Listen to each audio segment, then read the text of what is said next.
Hello, everyone. Now I will show you how to set up your Belkin router.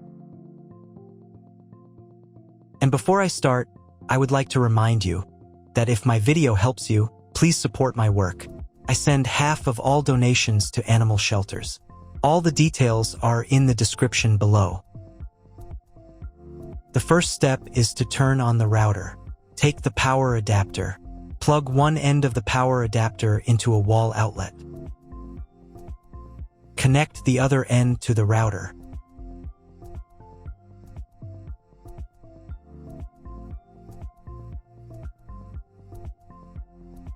When it's powered on, a light will illuminate. It might take a few minutes for the router to fully power up. Next, plug the cable from your broadband provider or modem into the Internet port. This port is often called WAN and is usually a different color. Each cable should be inserted until it clicks. Now you should reset the router to its factory settings. Hold down the reset button on the router for 10 seconds. Wait for the lights on the router to begin flashing. Occasionally, this button can be found inside the router casing to avoid accidental presses. Use a slim object to press it down.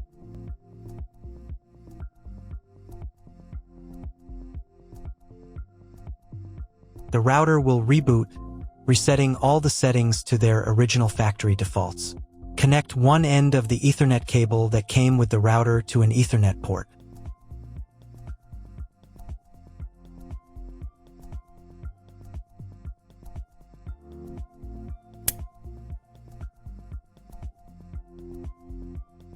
Connect the other end to your computer or laptop's Ethernet port. Please wait a few minutes for connection. Awesome! Your router is now connected to your computer. Now you will need to set it up. Before we get started, I'll show you another way to connect the router in case you don't have an Ethernet cable or your computer doesn't have an Ethernet port. Simply plug in the router to the power adapter and connect the cable from your internet provider. This will turn on the Wi-Fi. If the router is new and hasn't been set up yet, the Wi-Fi network will be named after the router itself. Your router has a unique Wi-Fi network name and password printed on a label. Connect to it. Great job connecting to the router. Now let's move on to the setup process.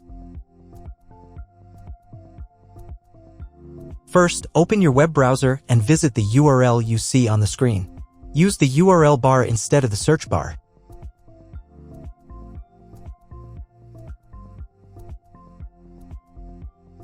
At the very beginning, you will see a form to enter the password.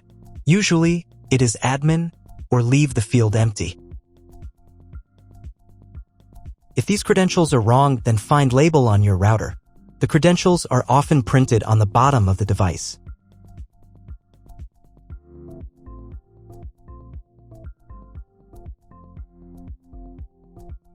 If none of this works, it means that your router has already been configured and someone has changed the login and password. If you can't find out the login credentials, just reset the router to factory settings. And then log into the router's personal cabinet using the standard credentials. If your router settings do not look like mine, it means that your router has a different firmware. I made a video for every firmware type.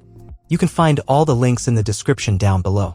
I want to warn you right away that there are many firmware versions and they may differ slightly. But don't worry, you will succeed. Just watch the video and follow the instructions. So, on the first page, right here, you can choose the language of the router. I will leave it as English. Now you need to define your connection type. To do this, click this button. Next, the router will check for a new firmware version.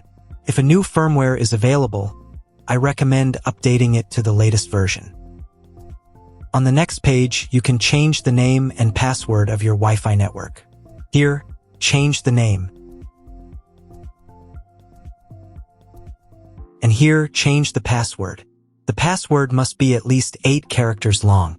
To save the settings, click this button.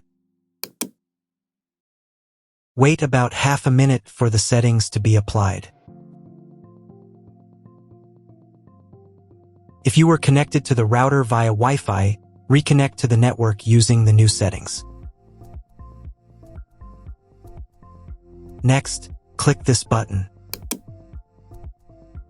In the future, if you want to change the name and password of your Wi-Fi network again, you can do it here. Open the Advanced Settings menu. Go to the Network Name section.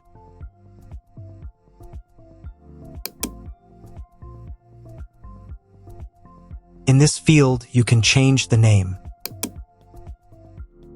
Then don't forget to save the settings.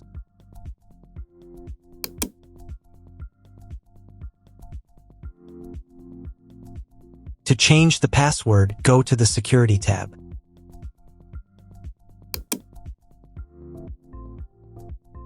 And in this field, change the password. Again, don't forget to save the settings.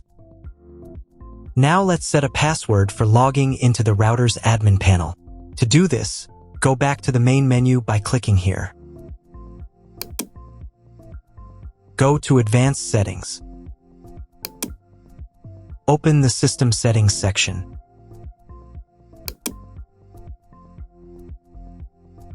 In the first field, enter your current password. If there was no password set at the beginning of the setup, just leave this field empty. In the second and third fields, enter your new password.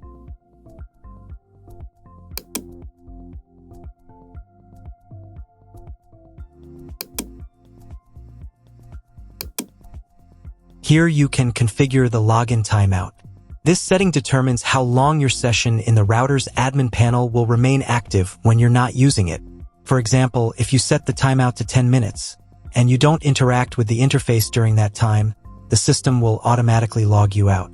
This feature helps protect your router from unauthorized access in case you leave your computer unattended while logged in. Once you've made all the changes, click the Save button.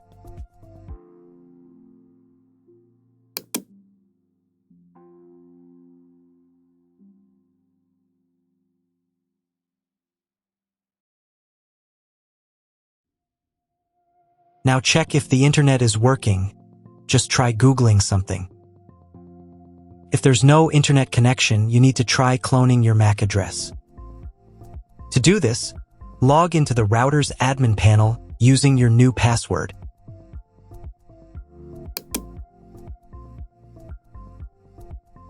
Go to Advanced Settings. Open the MAC address menu.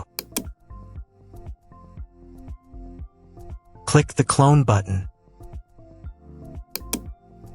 To save the settings, click the Save button. Wait 1 minute for all the settings to be applied. Now you need to reboot the router.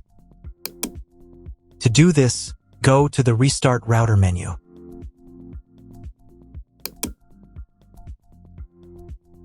And click the Restart Router button.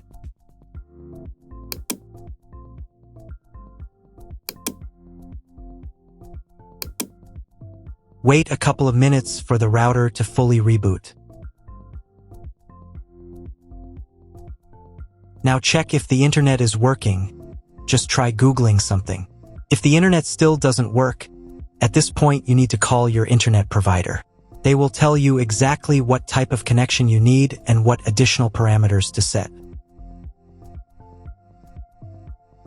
That's all. If you found my video helpful, please support my work. Half of all donations I send to animal shelters. All details are in the description down below.